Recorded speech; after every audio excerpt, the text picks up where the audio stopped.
This video contains news and analysis related to a recent terror attack in Kashmir. The content may include sensitive visuals and discussions that could be distressing to some viewers.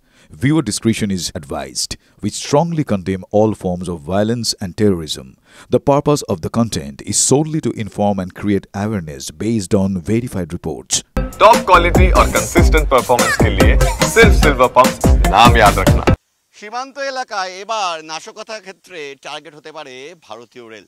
আর ঠিক সেই কারণেই আগে ভাগেই অগ্রিম সতর্কতামূলক পদক্ষেপ হিসাবে rail এবং তার যাত্রীদের সুরক্ষায় জিআরপি আরপিএফ এর পাশাপাশি বিএসএফকেও কাজে লাগানো হবে। যৌথ টহল দেবে বিএসএফ, আরপিএফ এবং জিআরপি।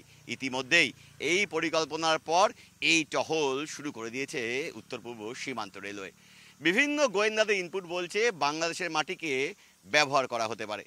পাক মদতপুষ্ট জঙ্গিরা সীমান্তকে ব্যবহার করে সীমান্তের এপারে অর্থাৎ আমাদের বাংলা, আসাম এই এলাকাগুলোতে নতুন করে নাশকতার ছক তৈরি করতে পারে। আর বেছে নেওয়া হতে পারে ভারতীয় রেলকে। যে সমস্ত এলাকাগুলোয় সীমান্তের খুব কাছাকাছি এলাকা দিয়ে এই ধরনের রেলের কানেক্টিভিটি রয়েছে সেই এলাকাগুলোকে কিন্তু সহজ টার্গেট করা হতে পারে, যেখান দিয়ে দূরপাল্লার ট্রেনগুলো প্রতিনিয়ত চলাচল করছে।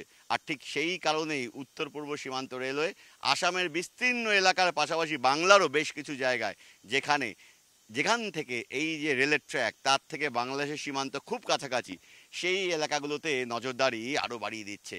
ফলে মনে করা হচ্ছে পাক এই যে যুদ্ধের আবহ সেই আবহে, ভারত পাক যুদ্ধের আবহে এই নাশকতার ছক আগে ভাগে যাতে রুখে দেওয়া হয় সেই কারণেই কিন্তু এই পদক্ষেপ, যা এই মুহূর্তে অত্যন্ত গুরুত্বপূর্ণ। ক্যামেরায় দীপায়নের সঙ্গে প্রসেনজিৎ, টিভি9 বাংলা, শিলিগুড়ি।